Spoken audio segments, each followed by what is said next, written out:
4 operator अपन पढ़ चुके थे। अब स्टार्ट कर रहे हैं अपन कौन सा, इसके अंदर मेंबरशिप ऑपरेटर। कौन सा ऑपरेटर, मेंबरशिप। अब मेंबरशिप में दो होते हैं, फर्स्ट होता है इन और एक होता है नॉट इन।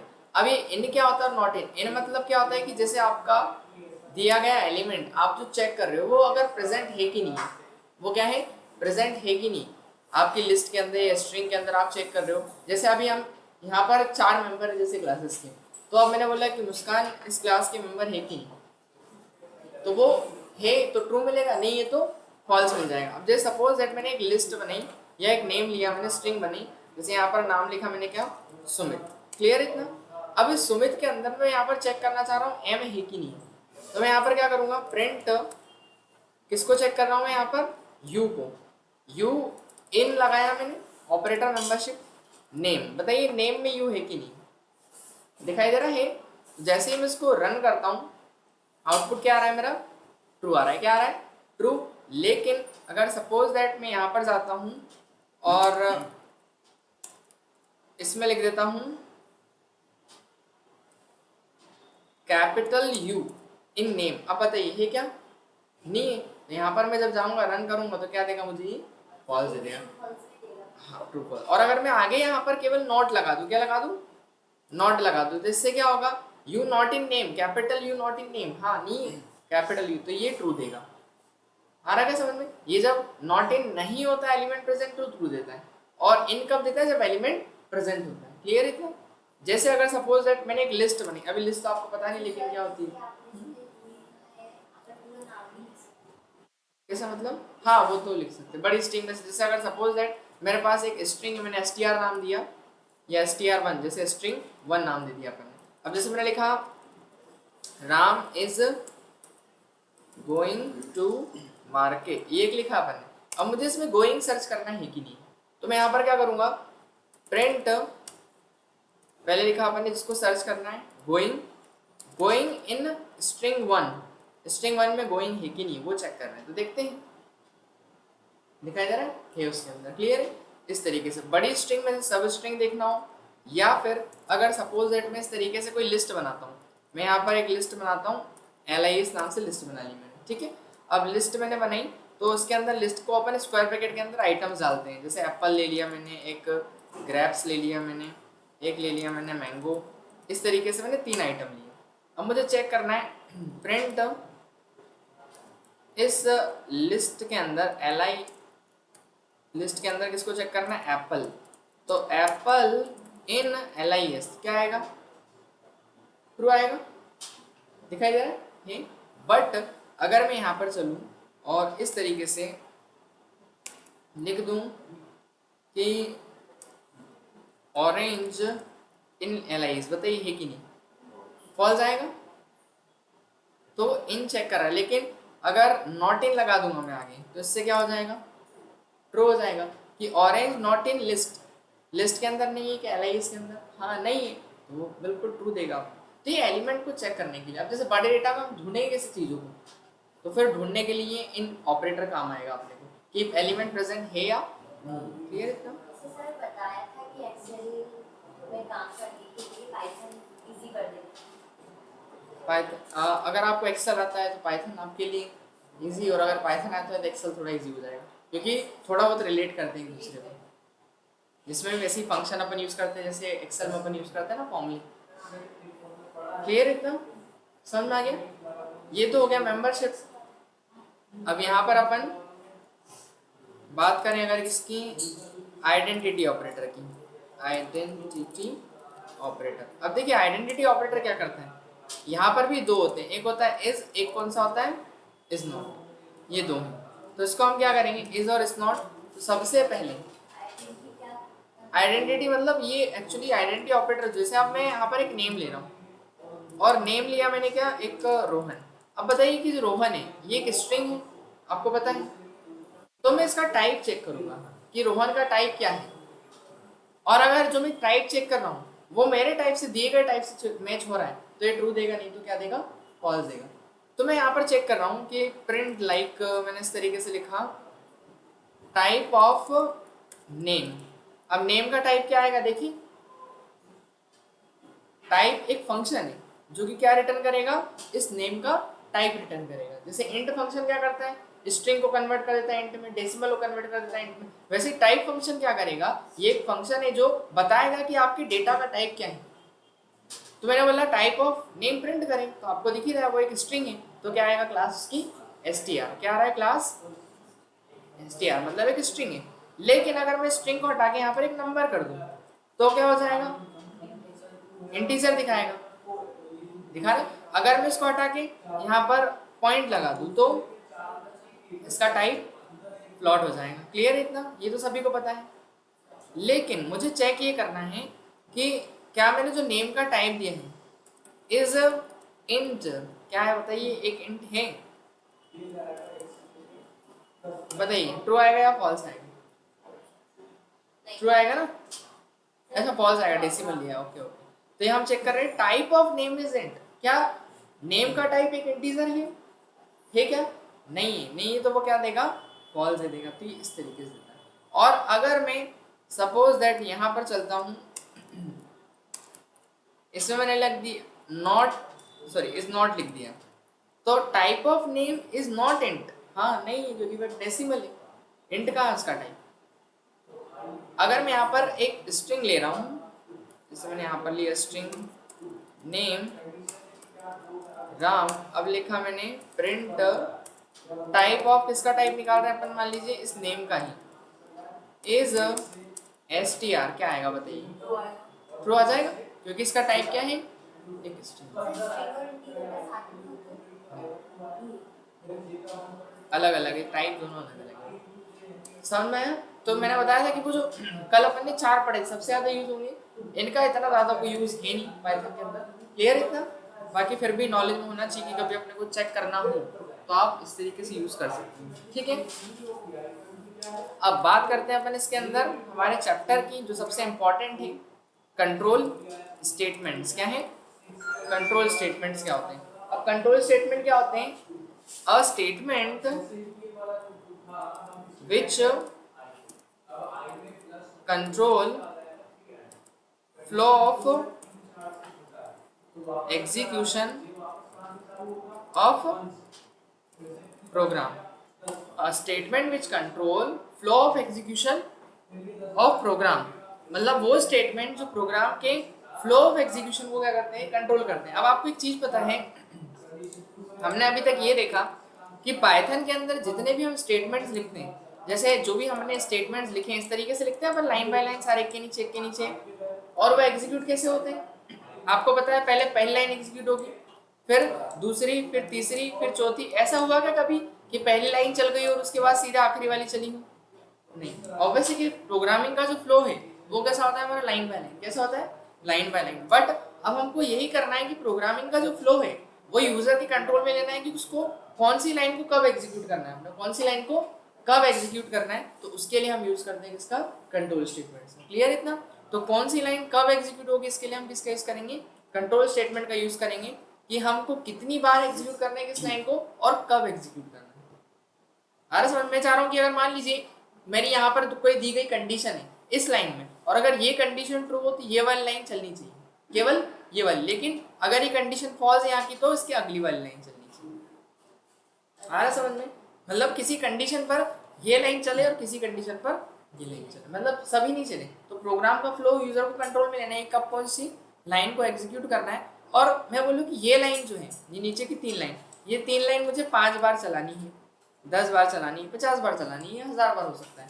तो वो अगर हमको एक से ज़्यादा बार चलानी है तो प्रोग्रामिंग का जो फ्लो है, अभी नॉर्मली लिखेंगे तो एक ही बार चलेगा ये सब कुछ, लेकिन हम चाह रहे हैं कब कौन सा एग्जीक्यूट करना है और कितने टाइम एग्जीक्यूट करना है, तो उसके लिए फिर अपन यूज करेंगे कंट्रोल स्टेटमेंट का। तो वही लिखा है कि a statement which control flow of execution of program, मतलब प्रोग्राम का जो फ्लो ऑफ एग्जीक्यूशन है वो कंट्रोल किया जाता है किससे, कंट्रोल स्टेटमेंट से। क्लियर है इतना। अब कंट्रोल स्टेटमेंट में 2 तरह के होते हैं, पहला होता है कौन सा, सिलेक्शन स्टेटमेंट, और दूसरा जो होता है वो होता है लूपिंग स्टेटमेंट। सिलेक्शन या फिर लूपिंग स्टेटमेंट, या फिर इसको इटरेटिव स्टेट के नाम, इटरेटिव स्टेटमेंट्स के नाम से भी जानते हैं।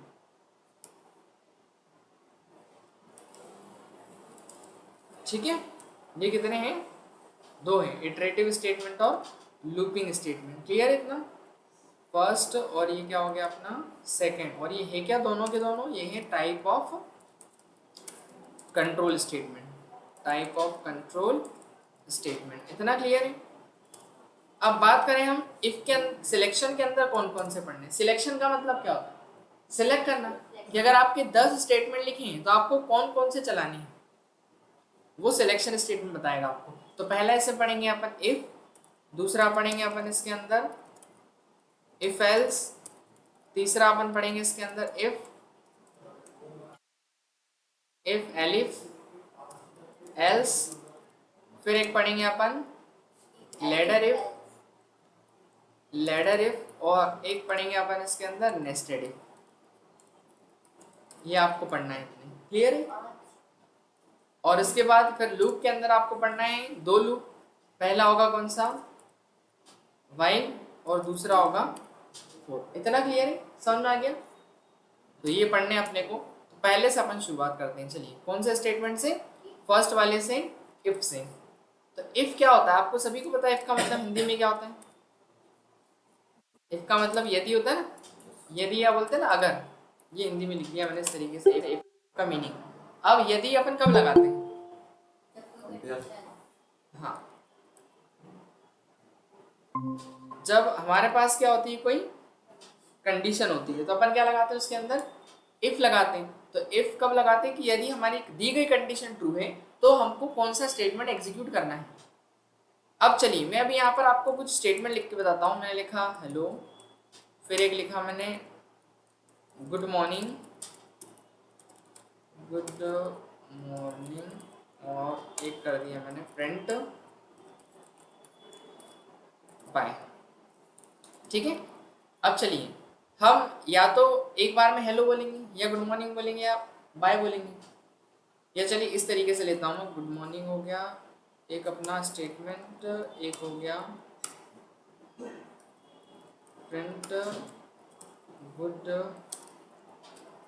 आफ्टरनून, और एक मैंने लिया प्रिंट गुड नाइट। ठीक है, क्लियर है इतना, कितने हो गए, 3 स्टेटमेंट हो गए अपने। अब हमारे तीनों बताइए हम एक साथ बोल सकते हैं क्या, नहीं बोल सकते।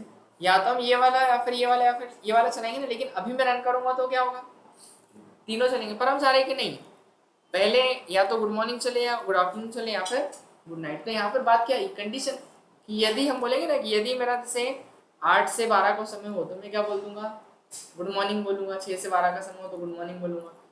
अगर मैं बोलूँ कि 12 से 5 बजे तक का टाइम है तो वहाँ पे गुड आफ्टरनून यूज़ करूँगा, उसके बाद का फिर मैं चाहता हूँ गुड नाइट यूज़ हो। क्लियर हुआ इतना, आ रहा समझ में। तो हम कंडीशन के ऊपर ये स्टेटमेंट को एग्जीक्यूट कराएंगे ना, और जब बात आती है कंडीशन की तो हम यहाँ पर क्या प्रिंट कराएंगे, मतलब किसका यूज़ करेंगे, इफ़ का यूज़ करेंगे। तो इफ़ क्या करता है, हमारी कंडीशन को पहले चेक करेगा, और फिर आपकी कंडीशन अगर ट्रू है तो आपको ये जो भी ट्रू स्टेटमेंट होगा आप लिखेंगे वो रिटर्न करेगा। तो पहले तो अपन इफ़ का समझे कि सिंटेक्स क्या होता है।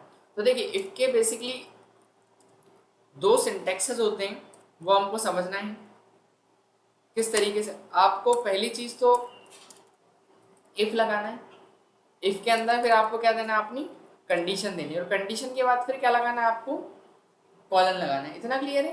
कंडीशन, अगर ये कंडीशन सही है तो आपको 4 स्पेस का डिस्टेंस छोड़ना है, कितना, 4 स्पेस का। और अगर आपने स्पेस नहीं छोड़ा और सपोज इसी की जस्ट एकदम नीचे लिख दिया तो वो इफ की कंडीशन का स्टेटमेंट नहीं माना जाएगा। ये जब अपन कंडीशन देंगे इफ के बाद तो उसमें आपको 4 स्पेस का डिस्टेंस छोड़ना है ना। अगर ये आपने डिस्टेंस नहीं दिया, इस तरीके से 4 स्पेस दिख रहे हैं यहाँ पर, और अगर ये नहीं देंगे, आप डायरेक्ट यहाँ से लिख देंगे, तो इफ की कंडीशन का पार्ट नहीं माना जाएगा, कंडीशन के ट्रू होने का। तो आपको हमेशा क्या लिखना है, 4 स्पेस का डिस्टेंस छोड़ के लिखना है। ठीक है, क्योंकि इसमें इंडेक्स सबसे ज़्यादा इंपॉर्टेंट होता है पाइथन के अंदर, जो अपना क्या बोलते हैं इसको, इंडेंट, इंडेक्स नहीं एक्चुअली इंडेंट, इंडेंट क्या होता है, सबसे ज़्यादा इंपॉर्टेंट होता है। अब बात करें पहला स्टेटमेंट, दूसरा स्टेटमेंट, तीसरा स्टेटमेंट, ऐसे जितने भी आपके स्टेटमेंट तो आप लिख देंगे। इतना क्लियर है। अब 4 स्पेस का डिस्टेंस होना चाहिए, वो तो आपको VS कोड में करेंगे तो ऑटोमेटिक स्पेस मिल ही जाएगा, बट अगर आप इधर लिख देंगे तो नहीं चलेगा। देखिए मैं प्रैक्टिकल आपको करके बताऊंगा तो और क्लियर हो जाएगा। एक और सिंटेक्स इसको हम ऐसा लिख सकते हैं, इफ लगाया। अब चाहे तो ये जो कंडीशन है आप उसको ब्रैकेट में भी डाल सकते हैं, वो आपको ऑप्शनल है, ब्रैकेट लगा भी सकते हैं और नहीं भी लगाए। नहीं नहीं, वो तो कंडीशन अपन देंगे ना, वो जो वो अब यूजर देगा, कंडीशन तो कुछ भी हो सकती है ना। तो कंडीशन देंगे, आप वो कंडीशन को ब्रैकेट में भी लिख सकते हैं, जैसे ऊपर मैंने ब्रैकेट लगाया था, क्या नहीं लगाया, इसमें आप चाहें तो ब्रैकेट भी लगा सकते हो। फिर कॉलन लगाना है, इसके बाद फिर आपका जो भी स्टेटमेंट। क्लियर है इतना? तो ये दोनों इस तरीके से सिंटेक्स यूज करेंगे। अब देखिए क्वेश्चन करते हैं। मान लीजिए मुझे ये चेक करना है कि अगर कोई स्टूडेंट 33 ज़्यादा मार्क्स लाया तो वो पास होगा, नहीं तो क्या होगा, फेल होगा। तो मैं कंडीशन रखता हूँ, पहले तो यूजर से क्या लूँगा, मार्क्स लूँगा, और मैंने मार्क्स की कोई वैल्यू एंटर करवा दी, कितनी, 56। अब मैं चेक करूँगा कि अगर मार्क्स 33 से ज़्यादा है तो वो पास होना चाहिए। तो बात आई कंडीशन की कि पास कब होगा वो, जब 33 ज़्यादा होंगे। तो ऑब्वियसली यदि लगाएंगे, यदि मतलब यदि मैंने कहा मार्क्स ज़्यादा हुए यानी ग्रेटर देन हुए कितने से, 33 से, तो हम क्या चाहते हैं, हम प्रिंट कराना चाहते हैं क्या, पास। आ रहा क्या समझ में, क्लियर हुआ इतना कि यदि मेरे मार्क्स ज़्यादा होंगे 33 तभी मैसेज क्या प्रिंट करवाऊंगा, पास प्रिंट करवाऊंगा। चलिए मैं एक बार रन करके देखता हूँ, तो देखिए क्या आ रहा है, पास आ रहा है। मैं एक काम करता हूँ, ये इनपुट यूजर से कर ले तो अच्छा रहेगा, तो इंट लगा देते हैं अपन, इंट इनपुट। अब मैंने कहा एंटर मार्क्स ऑफ स्टूडेंट, इतना क्लियर है। चलिए अब मैं यहाँ पर रन करता हूँ, क्या कर दिया मैंने, 67, क्या आ रहा है, पास। क्योंकि उसने पहले क्या किया, आपने जैसे ही 67 डाला वो गया पहले मार्क्स के अंदर। अब उसने चेक किया कि यदि 67 ज़्यादा है 33 से, हाँ है, उसने मार्क्स की जगह 67 वाली रखी, उसने चेक किया पहले ज़्यादा है क्या, हाँ है। अगर कंडीशन सही है तो ही वो प्रिंट वाले स्टेटमेंट को एग्जीक्यूट होने देगा। इससे कम है तो अब देखिए नहीं, फेल नहीं होगा, वो मैसेज नहीं देगा ना, फेल की कंडीशन कहाँ लिखे अपन ने, है ना। तो यहाँ पर जैसे मैंने 20 लिख दिया, अब एंटर किया, देखिए कुछ भी आउटपुट नहीं आ रहा। क्यों, क्योंकि हमने अभी इफ लगाया, और इफ केवल कंडीशन के ट्रू होने में आउटपुट देता है, आपको फॉल्स होने में नहीं देता। आ रहा क्या समझ में, कंडीशन केवल ट्रू होने में आउटपुट देता है, ये इफ है। पर हम चाह रहे हैं कि जब कंडीशन ट्रू है तब भी आउटपुट मिले, और कंडीशन फॉल्स हो तब भी आउटपुट मिले। तो फिर वहां पर हम इफ नहीं यूज करेंगे, फिर हम इफ तो यूज करेंगे लेकिन साथ में इफ के साथ एक नई चीज भी ऐड करेंगे, तो उसको हम क्या बोलेंगे, इफ के साथ अपन ऐड करेंगे फिर क्या, एल्स। एल्स का मतलब क्या होता है, या तो अगर ये नहीं तो ये वाला, है ना, स्टेटमेंट एग्जीक्यूट होगा अपना इस तरीके से। तो पहले इसका सिंटेक्स समझिए, इफ लिखा, इफ के बाद क्या देंगे अपन, अपनी कंडीशन, वह ब्रैकेट में भी लिख सकते हैं कंडीशन, बिना ब्रैकेट में भी लिख सकते हैं, ठीक है। फिर आपका स्टेटमेंट लिख दीजिएगा कि ये कंडीशन सही है तो मैं चाह रहा हूँ ये स्टेटमेंट चलनी चाहिए। लेकिन अगर ये कंडीशन फॉल्स है तो एल्स कहाँ लिखेंगे अपन, ये इफ वाले लाइन में, यहाँ नहीं कि यहीं से एल्स चालू कर दिया, नहीं, इफ के बाहर, क्योंकि ये इफ के अंदर स्टेटमेंट लिखा रहे हैं, आपको इफ से बाहर आना पड़ेगा बैक स्पेस से, फिर आपको क्या लगाना पड़ेगा, एल्स लगाना पड़ेगा। इसके बाद फिर कॉलन लगाएंगे, कॉलन तो कंडीशन के आगे भी लगाना और एल्स के आगे भी लगाना, इतना क्लियर है। फिर इसके बाद आपको क्या करना है, जो भी आपके स्टेटमेंट हो वो आप लिख दीजिएगा, इतना क्लियर है। इसके आगे से भी फोर्स, हाँ, जैसे इफ में अपन ने 4 स्पेस मेंटेन किए, यहाँ पर एल्स में भी 4 स्पेस मेंटेन करके ही लिखना है, ठीक है। चलिए अब जैसे मैं यहाँ पर आता हूँ, इफ लगाए, पहले तो एक काम करते हैं, वही वाला एग्जांपल ले ले अपने, वो वाला एग्जांपल, हाँ उसी को ले वाला बताता हूँ, ये देख लिया अपन एक, है ना। तो मैंने एल्स लगाया, इतना क्लियर है कि अगर कंडीशन ट्रू हो तब तो क्या है, पास है, लेकिन प्रिंट नहीं तो क्या आना चाहिए, फेल आना चाहिए। एल्स में क्या लिख दिया, फेल। तो ये एल्स कब चलेगा आपका बताइए, जब आपके मार्क्स 33 से कम होंगे, क्योंकि ज्यादा होंगे तो क्या प्रिंट करवाएगा, पास प्रिंट करवाएगा। अब आपने दो प्रिंट लगाए, प्रिंट पास भी लगाया, प्रिंट फेल भी लगाया, पर दोनों नहीं चलेंगे, दोनों में से कोई एक चलेगा। क्यों, क्योंकि डिपेंड करेगा वो कंडीशन पर। जैसे अपन ने वो 3 लिखे थे ना, हेलो, गुड मॉर्निंग, हाय, जो भी गुड, तो वो तीनों क्यों चलेंगे, अब तीनों नहीं चलेंगे, आपकी कंडीशन के ऊपर डिपेंड करेगा कि कौन सा कब चलाना है आपने। आ रहा समझ में। तो यहाँ पर ही पास और फेल प्रिंट तो लिखे दोनों, लेकिन अब कोई सा एक चलेगा, डिपेंड करेगा वो कंडीशन पर। तो अभी जैसे मान लीजिए मैं यहाँ पर जाता हूँ और मैंने मार्क्स लिखे कितने, 80 कर दिए, अब एंटर करूंगा तो क्या प्रिंट हो रहा है, पास, एक ही चला, दोनों प्रिंट नहीं चले। तो हुआ क्या, जैसे हमने 80 एंटर किया तो 80 ग्रेटर देने किससे, 33 से, तो उसका आंसर क्या दिया आपने को, पास दे दिया। क्या दे दिया, पास। लेकिन अगर एल्स में जाता ही नहीं फिर वो, क्योंकि if की कंडीशन ट्रू तो एल्स नहीं चलेगा। लेकिन अगर मैंने 10 लिख दिया और जैसे एंटर किया तो अब क्या बता रहा है, फेल। अभी फेल कैसे आ रहा है उसको आप समझिए। हुआ क्या, आपके जो मार्क्स है वो 10 थे, तो 10 बड़ा होता है क्या 33 से? नहीं होता है। कंडीशन क्या होगी, फॉल्स हुई। फॉल्स हुई तो वो इफ में नहीं जाता, वो कहाँ जाता है, कंडीशन की फॉल्स में जंप करता है कहाँ पे, एल्स में। और एल्स में गया तो उसने क्या कर दिया, प्रिंट अपना मैसेज। क्लियर हुआ इतना, आया क्या समझ में? अब जैसे वो हम गुड मॉर्निंग और एक गुड आफ्टरनून वाला एग्जाम्पल देखते हैं, ठीक है। तो यहाँ पर अपन ले लेते हैं, पहले तो हम क्या लेंगे, एक टाइम ले लेते हैं। क्या ले लेते हैं, टाइम। और टाइम किस में लेंगे अपन, इंटीजर में। तो एंटर टाइम, हमने क्या लिखा, एक टाइम एंटर करना है अपने को, ठीक है।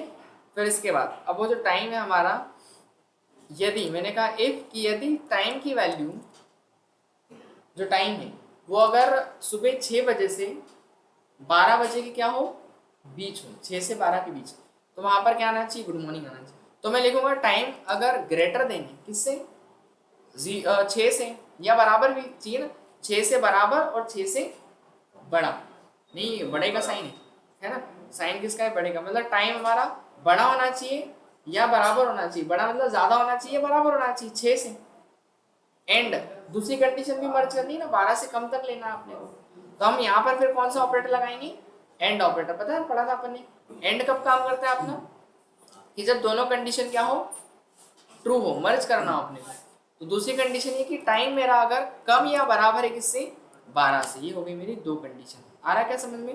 तो पहले तो वो ये चेक करेगा कि टाइम आपका 6 से ज्यादा या बराबर होना चाहिए और 12 से कम और बराबर होना चाहिए। दो कंडीशन एक साथ एसोसिएट की अपन ने। तो मेरा मैसेज क्या आना चाहिए, तो मेरा मैसेज आना चाहिए, अगर ये टाइम एंटर हो तो आना चाहिए गुड मॉर्निंग। इतना क्लियर है? लेकिन मैं बोलूँ कि अगर फिर इसके बाद का जो भी टाइम हो तो फिर उस पर क्या आना चाहिए, गुड आफ्टरनून होना चाहिए ना। तो अपन फिर यहाँ पर क्या करेंगे, एल्स लगा देंगे और इसके बाद प्रिंट क्या लिख देंगे अपन, गुड आफ्टर। इतना क्लियर है, समझ में आ गया? रन का बटन दबाएं। ये देखिए, तो 6 से 12 के बीच का अगर मैं समय डालूंगा, जैसे मैंने लिख दिया कितना, 6 से 12 ना, मैंने लिख दिया 9 बजे, तो देखो क्या आ रहा है, गुड मॉर्निंग। अब मैं 12 के बाद का समय डाल के देखता हूँ, मैंने लिख दिया 5 6 जो भी है, नहीं 4 5 लिख दिया, क्योंकि 6 में से तो फिर बहुत चालू हो जाएगा। तो क्या आ रहा है, गुड आफ्टरनून। क्लियर हुआ कितना? तो अब दोनों नहीं चल रहे, पहले पहले दोनों चल रहे थे ना अपने, लेकिन अब क्या है, कंडीशन के ऊपर डिपेंड कर रहा है। आ रहा है समझ में?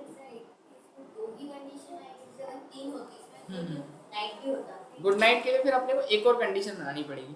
फिर वो ये वाला जो पार्ट है ना अपना एलिफ वाला, एलिफ, हाँ वो फिर ये वाला ऐड करना पड़ेगा। अभी तो केवल मैंने दो कंडीशन तक आपको समझाया है। आ रहा क्या समझ में? इसमें मतलब दो ही कंडीशन तक होगी। इसमें अभी अपन इफ एल्स पढ़ेंगे तो दो कंडीशन, मतलब फिर उसके बाद एलिफ एलिफ बढ़ते जाएंगे। वो उसका नाम है फिर लेडर, उसके आगे और लेडर वाला बताया ना मैंने, है ना। उसमें जैसे आपकी अगर दो कंडीशन है, एक कंडीशन, ये तो अभी एक ही कंडीशन दे रहे हैं आपको, एक कंडीशन में तो इफ एल्स लग जाएगा आपका। और अगर दो या दो से ज्यादा हो जाएगी आपकी कंडीशन, तो वहां पर दो कंडीशन होगी अगर, तो इफ एलिफ एल्स लगेगा। लेकिन अगर दो से ज्यादा भी तो फिर लेडर लगता है, ऐसा है। जैसे कंडीशन हो तो इफ और एक कंडीशन ऐड होती तो इफ एल्स, हाँ, और फिर दो से ज्यादा थी तो इफ एल्स, और हाँ, और अगर और ज्यादा होगी तो फिर लेडर लगाना पड़ेगा आपको। आगे समझ में? क्लियर हुआ इतना?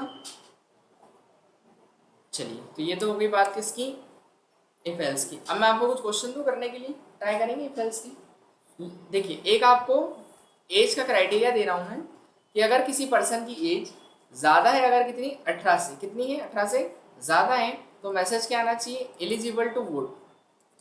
एलिजिबल टू वोट, वोट के लिए क्या होगा, एलिजिबल होगा। नहीं तो क्या मैसेज आना चाहिए, नॉट एलिजिबल। आ रहा क्या समझ? मतलब पर्सन की आपको एज लेनी है और चेक करना है कि वो अगर 18 ज्यादा है तो क्या मैसेज आना चाहिए, एलिजिबल टू वोट। नहीं तो क्या मैसेज आना चाहिए, नॉट एलिजिबल टू वोट। इतना क्लियर है? फिर आपको क्या करना है, फाइंड करना है max number between two number. दो नंबर में क्या पता करना है, मैक्सिमम नंबर। मतलब जैसे आप दो नंबर लेंगे उधर से और उन दो में कौन सा बड़ा है, तो वो आपको पता करना, फाइंड करना मैक्सिमम नंबर। एक आपको फाइंड करना है minimum number between two number, दो नंबर में क्या चेक करना है आपको, छोटा नंबर चेक करना है। क्या चेक करना है, छोटा, कि दो नंबर में कौन सा नंबर छोटा होगा। तीसरा हमको चेक करना है कि check a given number is even और ऑड। क्या चेक करना है, दिया गया नंबर इवन है या फिर क्या है, ऑड है। इतना क्लियर है क्या, क्या चेक करना है, दिया गया नंबर इवन या ऑड है। चलिए अब बताइए पहले इन क्वेश्चंस को देख के। हाँ एक और, check a given number is zero. User ने नंबर डाला है वो क्या है, जीरो है, ये चेक करना है। एक चेक करना है check a number is positive number. क्या चेक करना है, पॉजिटिव नंबर। एक चेक करना है check number is negative number. इतना क्लियर है। तो कौन सा बन जाएगा आपसे, पहला वाला बन जाएगा सभी से, 18 ज़्यादा में एलिजिबल है। दूसरा वाला मैक्सिमम नंबर, या मैक्स का बताया तो मिन का आप ट्राई कर लेना। हो जाएगा क्या, क्या नाम मुस्कान बनेगा। इवन और ऑड वाला ये तो मुश्किल है, इवन और कैसे आप निकालेंगे, नहीं। जैसे अब आपको एक नंबर दिया 9, अब 9 इवन है कि ऑड, ये चेक करवाना है। तो चेक कैसे करेंगे, इवन नंबर क्या होता है पहले तो आप ये बताइए। हाँ जो 2 के मल्टीपल है, मतलब ऐसा नंबर जो 2 से डिवाइड हो जाए पूरा पूरा। और 2 से अगर कोई नंबर पूरा डिवाइड हो रहा है तो उसका जो रिमाइंडर बचेगा वो 0 बचेगा। क्या बचेगा, अब 9 को आप डिवाइड कीजिए 2 से तो 1 रिमाइंडर बचेगा आपका। लेकिन अगर 8 लेंगे तो रिमाइंडर क्या बचेगा, 0 बचेगा। तो हमें कंडीशन लगा सकते हैं ना, इफ यदि आपका नंबर, नंबर मतलब n, जो भी नंबर रहेगा उसको डिवाइड करें 2 से और रिमाइंडर निकालना, और रिमाइंडर निकालने के लिए कौन सा ऑपरेटर होता है हमारे पास, मॉड्यूलस। बताया हमने किससे रिमाइंडर निकाल रहे हैं अपन, 2 से, n मॉड्यूलस 2। अब n में मान लो यूजर ने 3 डाला तो 3 मॉड्यूलस 2 कितना आएगा, 1। तो इससे आंसर कितना देगा, ये 1 देगा। और फिर जो भी हमारा, और अगर 4 डाल देगा तो रिमाइंडर क्या आएगा, 0 आएगा। तो इससे आंसर या तो 0 आएगा या फिर क्या आएगा, 1 आएगा। लेकिन हमको क्या चाहिए, इवन के लिए आंसर कितना होना चाहिए, 0 होना चाहिए। तो हम ये चेक करेंगे इसका जो भी रिमाइंडर आए वो बराबर होना चाहिए किसके, 0 के। तो इक्वल इक्वल लगाते हैं अपन कंपेयर करने के लिए, पता है ना ऑपरेटर अपना। अब ऑपरेटर्स का इस तरीके से प्रोग्राम हमको यूज करना है। तो हमने कहा कि जो भी रिमाइंडर आए 2 से डिवाइड करने पे वो बराबर होना चाहिए किसके, 0 के। तो ये इवन की कंडीशन है। तो हम यहाँ पर क्या लिख देंगे, प्रिंट करा देंगे। अगर ये कंडीशन सही है तो प्रिंट क्या करेंगे, नंबर इज इवन, ये लिख देंगे। और एल्स नहीं तो अपन प्रिंट क्या करवा देंगे, नंबर इज ऑड। आया क्या समझ में, हो गया क्लियर। इस तरीके से ये लिखेंगे ना अपन। एक बार कुछ नंबर डालें अपन, जैसे मैं नंबर लिखता हूँ 4। देखिए पहले होगा क्या, 4 मॉड्यूलस 2 निकलेगा। तो 4 मॉड्यूलस 2 कितना आएगा, क्या आएगा, कैलकुलेट कीजिए। 4 मॉड्यूलस 2 0 बचेगा ना। 4 को डिवाइड करना आपको 2 से, रिमाइंडर निकालना। 4 मॉड्यूलस 2 का मतलब क्या है, 4 को 2 से डिवाइड कीजिए तो कितना बचेगा, रिमाइंडर 0 बचेगा। 0 ये 2 नहीं बचेगा आपका, बोलेंगे सर 2 बचेगा। रिमाइंडर की बात हो रही, क्वेश्चन की नहीं है ना। तो 0 आएगा। इससे आंसर कितना आएगा आपका, इतने इतने को जब सॉल्व करेंगे तो 0 आ जाएगा। अब वो कंपेयर कर रहा है क्या 0 बराबर होता है 0 के, हाँ बराबर होता है। तो वो क्या प्रिंट कर देगा, नंबर इज इवन। लेकिन एक बार रन करके देखिए इसको, मैंने लिख दिया यहाँ पर, देखिए ऑटोमेटिक क्या आ रहा है। लेकिन अगर मैं ऐसा नंबर डालूं जैसे 5 लिख दिया, अब ये क्या करेगा, 5 मॉड्यूलस 2 निकालेगा। कीजिए कितना आएगा 5 मॉड्यूलस 2, रिमाइंडर क्या बचेगा, 1 बचेगा। क्या बचेगा, 1। तो 1 को कंपेयर करेगा, 1 बराबर होता है क्या 0 के, नहीं होता है। तो वो क्या दे देगा, मैसेज 0। एल्स में जाएगा और फिर क्या बोलेगा, नंबर इज, ये मैसेज देगा। तो ये हाँ 0, क्योंकि 0 इसलिए लिया अपन ने क्योंकि इवन नंबर का रिमाइंडर 0 आता है। हाँ अगर ऑड होगा तो ऑड में फिर आपको क्या लेना पड़ेगा, इस कंडीशन को। अगर आप क्वेश्चन ऐसा होता कि check a given number is, check a given number is odd, दिया गया नंबर क्या है, ऑड है, ये चेक करना है आपने। क्या चेक करना है कि दिया गया नंबर क्या है मेरा, ऑड है। तो ऑड को कैसे चेक करेंगे अपन, ऑड का रिमाइंडर क्या आता है? 1 आता है। ऑड नंबर का रिमाइंडर क्या आता है? 1 आता है। तो हम क्या लिख देंगे कि नंबर को 2 से डिवाइड करें और रिमाइंडर बराबर 0 की नहीं होना चाहिए, बराबर किसके आना चाहिए? 1 की, क्योंकि ऑड नंबर का रिमाइंडर कितना आता है? 1 आता है। आ रहा है कि कंडीशन कैसी हो जब रिमाइंडर ऑड नंबर की कंडीशन, क्योंकि ऑड में क्या होगा, जैसे मैं इसको एक बार यहाँ पर दिखाता हूँ। देखिए पेंटिंग में अपन चलते हैं, जैसे कोई भी नंबर ले लिया आप, 5 लिया आपने, अब मैं 5 को डिवाइड कर रहा हूँ किससे? 2 से। मेरे को चेक करना है, मान लीजिए ये 5 इवन है कि नहीं, क्या चेक करना है मेरे को? इवन चेक करना है। तो इवन कैसे चेक करेंगे? इसको डिवाइड कर लेंगे 2 से, 2 2 जा 4, बचेगा क्या? 1। पर इवन में जो है, इवन में रिमाइंडर 1 नहीं बचना चाहिए, रिमाइंडर कितना बचना चाहिए? 0। तो ये मेरा रिमाइंडर आया है, इसको मैं कंपेयर कर देता हूँ ना कि जो भी रिमाइंडर आया है वो बराबर होना चाहिए किसके? 0 के। मतलब हर बार रिमाइंडर 1 तो नहीं होगा, हम लोग ये लगा सकते हैं नॉट इक्वल टू 0। हाँ वो भी कर सकते हैं अपन, आया समझ में? तो ये भी कर सकते हैं। कंडीशन यदि बंदा होगी तो वहाँ लिखा है हम्म। 0, तो वहाँ कैसे मालूम पड़ेगा कि कंडीशन में क्या है तो 0 बनना है? अच्छा वो लॉजिक, वो तो लॉजिक सोचना पड़ेगा अपने को वो लॉजिक तो सोचना पड़ेगा, कंडीशन तो कैसी भी आ सकती है वो क्वेश्चन के ऊपर फिर लॉजिक हमको सोचना है, लॉजिक अपने को खुद बिल्ड करना पड़ेगा। कि 0 लगाना है कि 1 लगाना। अब क्योंकि इवन नंबर का लॉजिक तो अपने को, जैसे अपने को पता है कि जब कोई नंबर, आपने बोला कि जो इन्होंने बोला, जैसे मैंने पूछा कि इवन नंबर क्या है, तो उन्होंने बोला सर जो 2 के मल्टीपल है, 2 के मल्टीपल है। अब 2 के मल्टीपल है तो इसका मतलब क्या, आपको सोचना पड़ेगा कि वो नंबर 2 के मल्टीपल होगा, चेक कैसे करेंगे मल्टीपल को? तो चेक करेंगे तो हमको ऑब्वियस है कि रिमाइंडर 0 आना चाहिए। तो ये मैथमेटिक्स की कंसेप्ट है सारा, ऐसा है। मतलब पहले सर कंडीशन मैंने आपको 1 बेस बताया था, वो आंसर बताया था इसलिए कौन सा वाला? 12th के मैथ्स में अच्छा हाँ हाँ हाँ हाँ, ये वही मैथमेटिक्स ही है, मतलब बहुत ज़्यादा हाई लेवल का नहीं है। वो तो आप बना सकते हैं, आपके माइंड में ऐसा रहे कि मैं अगर ऐसा लॉजिक लिख दूँ तो मेरा काम हो जाएगा, तो आप लिख सकते हैं। लॉजिक आपको बिल्ड करना है और वो एकदम से नहीं आएगा, धीरे धीरे करते, क्वेश्चन करते करते आएगा आपको, है ना? तो पहले तो आपको ये सोचना है। अब मैं बोलूँ कि आपको 2 नंबर, जैसे मैंने बोला कि 2 नंबर, पहले तो इसी को अपन सॉल्व कर लेते हैं। जैसे इन्होंने कहा कि हम एक लॉजिक और लगा सकते हैं कि सर जो नंबर क्या बोलते हैं 2 से डिविजेबल नहीं है वो नंबर क्या होते हैं? ऑड नंबर होते हैं।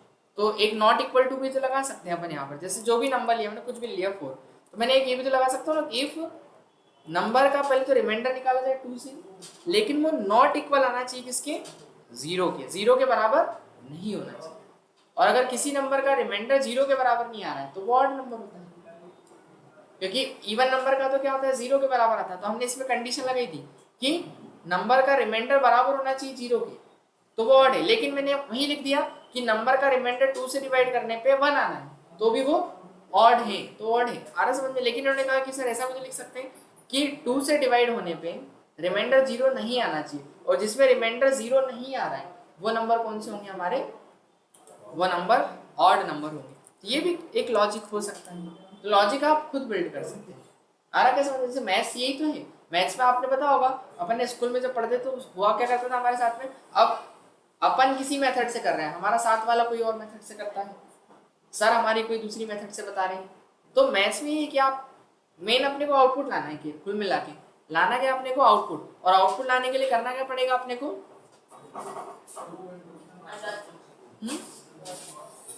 वही लॉजिक आप कोई सा भी लगा सकते हैं। क्लियर हुआ इतना?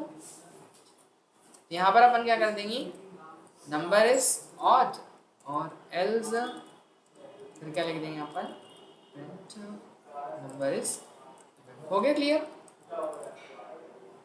तो आप ट्राई कीजिए बाकी सारे क्वेश्चंस, ये वाले जो मैंने दिए अब तो बनने लगेंगे थोड़े बहुत, बाकी लिख लीजिए सारे क्वेश्चन, आप कर लीजिए नोट या फोटो क्लिक कर लीजिए सारे नंबर। नहीं वो तो मैं डाल दूँगा। अच्छा उसमें डाल दूँ? चलिए ठीक है,